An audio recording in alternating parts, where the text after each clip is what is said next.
नमस्कार दोस्तों जैसा कि आप सब जानते हैं, भारत के प्रधानमंत्री नरेंद्र मोदी जी इंडोनेशिया के दौरे पर गए हुए हैं और ये बहुत ही इंपॉर्टेंट हो जाता है, स्पेशली अगर अभी आप प्रेजेंट का जियो पॉलिटिक्स देखोगे, जिस तरह से सप्लाई चेन में इशू आ रहा है, एनर्जी को लेकर क्राइसिस है, तो इंडोनेशिया एक बहुत बड़ा रोल प्ले कर सकता है। आप देख सकते हो यहाँ पर खबर, 20 लैंडमार्क डील साइन किया गया भारत और इंडोनेशिया के बीच में। मैं आपको एक एक करके बताऊंगा ये है क्या, कैसे भारत को इससे फायदा होगा, इंडोनेशिया को क्या मिल रहा है और चाइना कैसे काउंटर हो रहा है इस केस में, वो सब कुछ जानेंगे। चलिए शुरुआत करते हैं, लेकिन उससे पहले आप सबको बता दूं, आप में से जो भी लोग यूपीएससी की तैयारी कर रहे हैं, स्टडी आईक्यू के साथ जुड़िए, क्योंकि 10 जुलाई तक आपको 50% फ्लैट डिस्काउंट हमारे सभी यूपीएससी कोर्स पर मिलेगा। और एक ऐसे कोर्सेज हैं जिसके अंदर प्रीलिम से लेकर इंटरव्यू तक पूरी तैयारी तो हम कराते हैं, लेकिन मेंटरशिप, टेस्ट सीरीज, रिवीजन, बहुत सारे फीचर्स के साथ ही आता है। जो भी आपको चूज करना है वो आप ले सकते हैं। एंड कोई भी दिक्कत है, प्रॉब्लम है, ये फोन नंबर दिया है, इस पे कॉल करिए, यूज करिए कोड अंकित लाइव मैक्सिमम डिस्काउंट के लिए। चलिए शुरुआत करते हैं। सबसे पहले देखते हैं कि हुआ क्या है।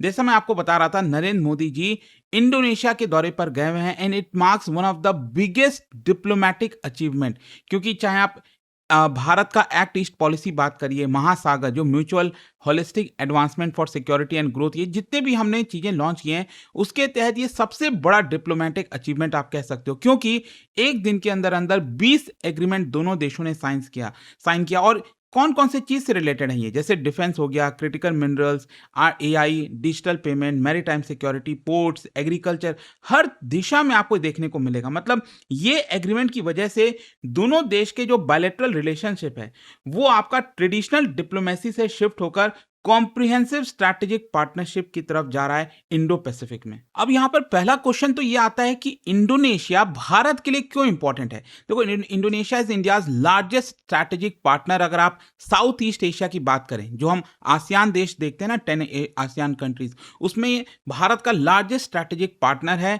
और ज्योग्राफी की वजह से, रीजनल इन्फ्लुएंस की वजह से ये बहुत ज्यादा मायने रखता है। सबसे पहले मैं आपको इसके ज्योग्राफी की अगर बात करूं, तो 17,000 आइलैंड्स में ये स्प्रेड है। क्योंकि ज्यादातर जब हम इंडोनेशिया बोलते हैं तो लोगों को लगता है या तो सुमात्रा या फिर जावा वाला हो गया, बोर्नियो हो गया, जिसका नाम कालीमंतन हो गया है। तो ज्यादातर लोगों को यही 3 आइलैंड्स दिखते हैं, लेकिन अगर आप देखोगे बहुत छोटे छोटे आइलैंड्स। इनफैक्ट लोग भारत से बाली घूमने जाते हैं काफी ज्यादा, तो बाली भी आपको ये आइलैंड यहाँ पर मिलेगा, जावा के जस्ट बगल में। तो 17,000 आइलैंड्स में स्प्रेड है, सोचिए। और इसमें कितने सारे स्टेट्स होंगे, इंडियन और पैसिफिक ओशियंस को कितना इन्फ्लुएंस करता है। तो मेजर आइलैंड्स अगर आप देखो, सुमात्रा, जावा, ये जो बोर्नियो, कालीमंतन मैंने आपको बताया, फिर इसके अलावा और भी कई सारे, पपुआ, कई जगह फैला हुआ है। And it stretches for nearly 5,000 kilometre, making it one of the world's largest maritime states. अच्छा, अगर हम बात करें इसके चोक पॉइंट की, क्योंकि आजकल इसकी काफी चर्चा होने लगी जब से स्ट्रेट ऑफ होर्मुज को ब्लॉक किया गया, तो उसी प्रकार से यहां पर आप देखोगे तो यहां पर सबसे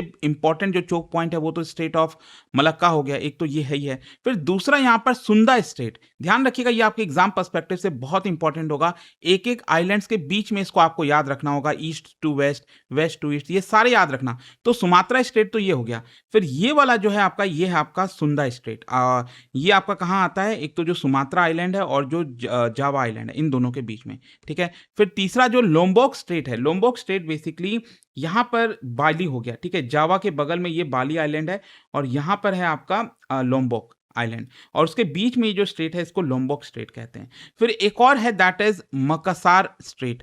मकासार स्ट्रेट अगर आप देखोगे तो ये आपका आइलैंड है मकासार यहां पर, और ये आपका बोर्नियो, कालीमंतन, ठीक है। इसके बीच में ये जो जा रहा है, ये आपका मकासार स्ट्रेट हो गया। सो नियरली मैं आपको बता दूं, 1/3 ऑफ ग्लोबल ऑयल शिपिंग वहां से गुजरती है, ये जो स्ट्रेट ऑफ मलक्का जो हम बात करते हैं। और काफी सारा ऑयल, एलएनजी, ये सब कुछ यहीं से पास होता है। और भारत के लिए भी जो भी एक्सपोर्ट है हमारा ईस्ट एशिया में, एनर्जी सिक्योरिटी, मैरीटाइम ट्रेड, और सब कुछ इन्हीं स्टेट्स के ऊपर डिपेंडेंट है। तो that is why Indonesia is so important. फिर ये आसियान का एक गेटवे हो सकता है, क्योंकि इंडोनेशिया आसियान देशों का लार्जेस्ट इकोनॉमी है, सबसे पॉपुलस कंट्री है, G20 का मेंबर है, world's largest Muslim majority nation है। तो अगर हम इंडोनेशिया के साथ रिलेशंस बेटर करते हैं, तो यहां पर भारत का जो एंगेजमेंट है ओवरऑल आसियान देशों के साथ, वो भी काफी मजबूत होगा। इनफैक्ट अगर आप भारत इंडोनेशिया के रिलेशंस को देखोगे तो हिस्टोरिक पर्सपेक्टिव से भी काफी मायने रखता है, क्योंकि एंशिएंट पीरियड में भी दोनों देशों के साथ लिंक था। जैसे इंडियन जो ट्रेडर्स थे, वो Hinduism, Buddhism, Sanskrit, Indian art, ये सब कुछ इंडोनेशिया ले जाते थे। इंडोनेशिया के अलग अलग आइलैंड्स में आज भी आपको इसके चिन्ह देखने को मिलेंगे। मिलेंगे।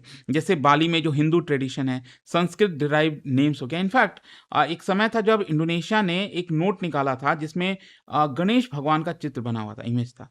तो वो इतना मायने रखता है। ऑल्दो वो 2008 से वो नोट डिसकंटिन्यू हो गया, वो सिक्योरिटी पर्सपेक्टिव से करते रहते हैं चेंज। और इसके अलावा रामायण, महाभारत ये इंडोनेशियन कल्चर का पार्ट है। भले ही आप देखिए यहाँ पर मुस्लिम मेजॉरिटी कंट्री है, लेकिन ये सब कुछ आपको देखने को मिलता है। टेम्पल्स कई आपको देखने को वहाँ पर मिलेंगे। अच्छा, यही जो एग्रीमेंट्स हैं वो अभी क्यों साइन किया गया, इसके मायने क्या हैं? मैं आपको बताऊँगा एग्रीमेंट्स के बारे में, लेकिन एक तो चाइना का बढ़ता प्रेज़ेंस। चाइना अपना इन्फ्लुएंस बहुत तेज़ी से बढ़ा रहा है। बीआरआई है, belt and road, naval deployment, South China Sea में जिस तरह की हरकतें करता रहता है, कोई भी देश वहाँ पर खुश नहीं है। इन्वेस्टमेंट के थ्रू यहाँ पर कर रहा है। तो भारत और इंडोनेशिया एक साथ आएँगे तो मजबूती मिलेगी पार्टनरशिप में। यहाँ पर हम free, open, rule based Indo Pacific को इम्प्लीमेंट कर सकते हैं। फिर सप्लाई चेन सिक्योरिटी। रिसेंटली जो ग्लोबल डिसरप्शन आया है वो दिखाता है कि हमें क्रिटिकल मिनरल, सेमीकंडक्टर, बैटरी हर चीज़ में सप्लाई चेन को मजबूत करना होगा। और ये एग्रीमेंट उसी को दर्शाता है। और defence self reliance, Bharat make in India defence export करना चाह रहा है और उसमें इंडोनेशिया हमसे इंपोर्ट कराएगा, तो इसको एक प्रकार से पुश मिलेगा। अब मैं आपको एक-एक करके एग्रीमेंट्स बताता हूँ। कुछ इंपॉर्टेंट्स को ही देखेंगे, जैसे 13-14 एग्रीमेंट्स को देखेंगे। तो यहाँ पर सबसे पहला है ब्रह्मोस मिसाइल एग्रीमेंट। ये तो आप सभी ने सुन ही लिया होगा, कल से जो है काफ़ी चर्चा हो रही है। एक तो ध्यान रखिएगा, फिलीपींस ने हमसे मंगाया है और फिलीपींस ने हमसे 3 बैटरीज़ ली थी। यहाँ पर क्या है कि जो इंडोनेशिया है वो हमसे इनिशियली 2 ब्रह्मोस मिसाइल बैटरीज़ ले रहा है। ध्यान रखिएगा, ये जो बैटरीज़ होता है ना, एक बैटरीज़ में 4 लॉन्चर्स होते हैं और आई थिंक 12 यहाँ पर जो रेडी टू यूज़ मिसाइल्स हैं ब्रह्मोस, वो आपको देखने को मिलेंगे। और भी बहुत सारे इक्विपमेंट्स वगैरह होते हैं साथ में। तो ये एक बैटरी में होता है। तो टोटल 2 बैटरी ले रहा है। $200 मिलियन की डील हुई है इंडोनेशिया के साथ। ब्रह्मोस तो आप सब जानते हैं, रशिया और भारत ने मिलकर बनाया। काफ़ी स्पेशल फीचर है और दुनिया में one of the unique missile आप कह सकते हो। 2.8 से 3 सुपरसोनिक की स्पीड है। प्रिसीजन स्ट्राइक कैपेबिलिटी है। लैंड, सी, एयर जहाँ से आप लॉन्च करना चाहो कर सकते हो। और ये इंपॉर्टेंट इसीलिए लगता है क्योंकि इंडोनेशिया को देखो, उनको अपना कोस्टल डिफेंस एनहांस करना है, एंटी शिप कैपेबिलिटी को इंप्रूव करना है, मैरीटाइम डिटरेंस को और मजबूत करना है। और भारत को क्या चाहिए? हमारा एक्सपोर्ट। यहाँ पर इंडिजिनस जो मैन्युफैक्चरिंग कैपेबिलिटी है वो भी इसको चीज़ को दिखाता है। तो बहुत सी चीज़ें हैं, दोनों देश को फ़ायदा होगा। और देखो यहाँ पर कई लोग सोच रहे होंगे कि यार ब्रह्मोस ब्रह्मोस करते रहते हैं, कुछ और तो एक्सपोर्ट होता नहीं। तो ये बड़ा एग्जाम्पल है। अस्त्रा मिसाइल। अस्त्रा होता है, it is visual range air to air missile programme. तो क्या है ना कि अस्त्रा मिसाइल पहली बार हम एक्सपोर्ट करने जा रहे हैं। इंडोनेशिया पहला देश बनेगा जो भारत से अस्त्रा मिसाइल लेगा। और ये ध्यान रखिएगा, ये ज़मीन से नहीं, ये किसी फाइटर जेट में फिट किया जाता है। फाइटर जेट से इसको लॉन्च कर सकते हैं। और सुखोई है, इंडोनेशिया के पास सुखोई है, उसमें फिट करके इसका इस्तेमाल किया जाएगा। और ये बियॉन्ड विजुअल रेंज है, मतलब इसकी रेंज 80 से 110 किलोमीटर की है और 20 किलोमीटर के एल्टीट्यूड से लॉन्च हो सकता है। और इसका स्पीड देखिए, साउंड के 4.5 गुना स्पीड आपको देखने को मिलेंगी। तो ये एग्रीमेंट दिखा रहा है कि यहाँ पर अस्त्रा मिसाइल दिखाता है कि ये ब्रॉडर डिफेंस एग्रीमेंट हुआ है। इट इज़ नॉट जस्ट कि बस हम ब्रह्मोस वगैरह की बात कर रहे हैं। फिर इसके अलावा तीसरा जो है मैरीटाइम सिक्योरिटी कॉपरेशन। दोनों देश अपना कॉपरेशन और डीपन करेंगे, जैसे मैरीटाइम डोमेन अवेयरनेस में, सर्च एंड रेस्क्यू में, एंटी पायरेसी, बहुत सारी चीज़ों में यहाँ पर जो पानी से रिलेटेड है, डिजास्टर रिलीफ में। और क्यों ऐसा? क्योंकि एक तो अंडमान निकोबार और जो इंडोनेशिया है, दोनों काफ़ी करीब है। यहाँ पर जो आइलैंड्स हैं, ये जो सुमात्रा वाला आइलैंड आप देख रहे हो, और यहाँ पर इनका जो प्रोविंस है, एच क्या बोलते हैं, आई डोंट नो प्रोनाउंस, तो वो जो है यहाँ से अंडमान निकोबार के काफ़ी करीब आपको देखने को मिलेगा। तो दोनों देश आपस में अगर मैरीटाइम कॉपरेशन करेंगे तो इस पूरे रीजन को फ़ायदा होगा। और ओवरऑल मलक्का स्ट्रेट जो है, यहाँ पर भी सबकी निगरानी रहती है। तो भारत इंडोनेशिया मिलकर साथ काम करेंगे तो इससे और ज़्यादा भारत को भी ताकत मिलेगी।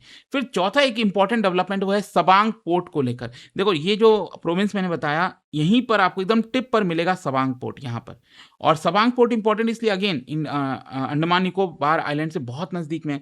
तो भारत और इंडोनेशिया मिलकर इसको फर्दर डेवलप करेंगे। और logistic hub, refuelling station, disaster relief base, हर चीज़ में ये काम आ सकता है।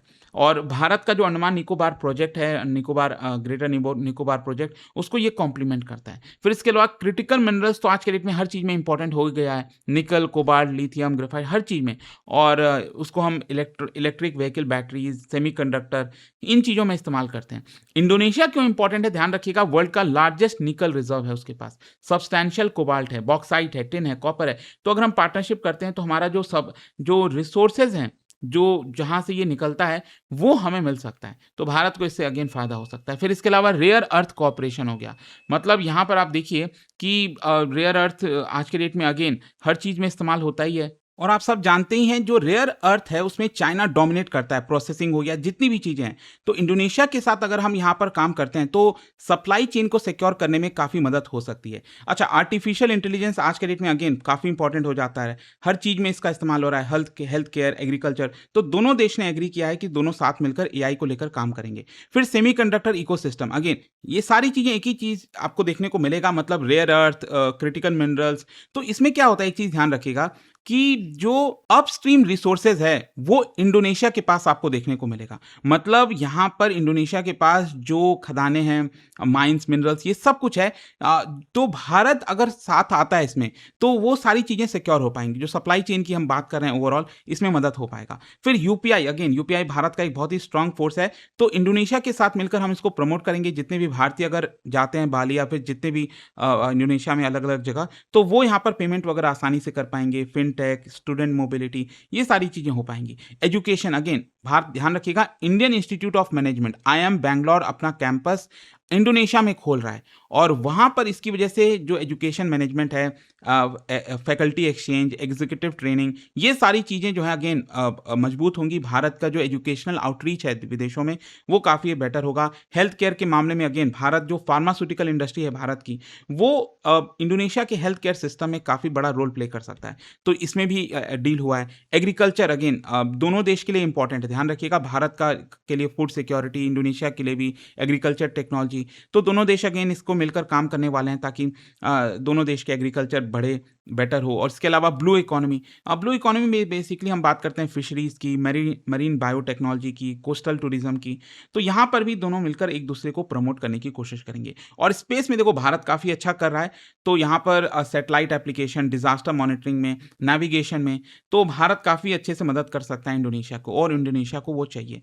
लेकिन हाँ देखो, इतनी सारी चीज़ें आसान नहीं हैं। डिस्पाइट ये जितने भी एजेंडा हैं, एम्बिशियस एजेंडा, कई इश्यूज जो हैं वो लॉन्ग टर्म में आ सकते हैं, क्योंकि यहाँ पर आपको टाइमली इंप्लीमेंट करना है। एग्रीमेंट बोलने के लिए तो बोल दिया जाता है, लेकिन क्या सही से सही समय पर इंप्लीमेंट होगा कि नहीं, क्या मेजर जो डिफेंस है उसको फाइनेंस किया जा रहा है कि नहीं, इंफ्रास्ट्रक्चर प्रोजेक्ट हो गया उसकी फाइनेंसिंग। और इसके अलावा कंपटीशन भी रहेगा। देखो अब चाइना की भी निगाहें होंगी इस तरफ, तो चाइना भी लुभाने की कोशिश करेगा किसी न किसी प्रकार से। तो देखते हैं, वो सब सारे चैलेंजेस आएंगे, जियो पॉलिटिकल सेंसिटिविटीज को हमें मैनेज करना होगा। देखते हैं आगे इसको लेकर क्या होता है, बट आई होप कि इस वीडियो के थ्रू जितनी भी इंपॉर्टेंट चीजें थी वो आपको समझ में आ गई होंगी। यहाँ पर कौन कौन से एग्रीमेंट हुए, क्या हुआ इस दौरे में। जाने से पहले एक इंटरेस्टिंग क्वेश्चन आप सभी के लिए, क्या बता सकते हो इनमें से कौन सा इंडोनेशियन आइलैंड सबसे बड़ा है, लार्जेस्ट है? और इसका जो राइट आंसर है आप सब जानते हैं, मेरे इंस्टाग्राम पर तो मिलेगा ही, वहां पर अगर आप नहीं हो कोई बात नहीं, टेलीग्राम से ले सकते हैं इसका सही उत्तर। और दोस्तों, जैसा मैंने आपको बताया, अगर आप यूपीएससी की तैयारी कर रहे हैं, कोई भी बैच चाहते हैं, आपको बस यूज करना है ये कोड अंकित लाइव। कोई डाउट है, प्रॉब्लम है बैच को लेकर, ये फोन नंबर दिया है, यहां पर आप इसको कॉल करिए। मेंटरशिप, टेस्ट सीरीज, सब सारी जानकारी आपको मिल जाएगी। और ध्यान रखिएगा, 50% फ्लैट डिस्काउंट अभी आपको दिया जा रहा है, या आप इसको अवेल कर सकते हैं। स्टडी IQ IAS, आपका सिलेक्शन हमारा मिशन।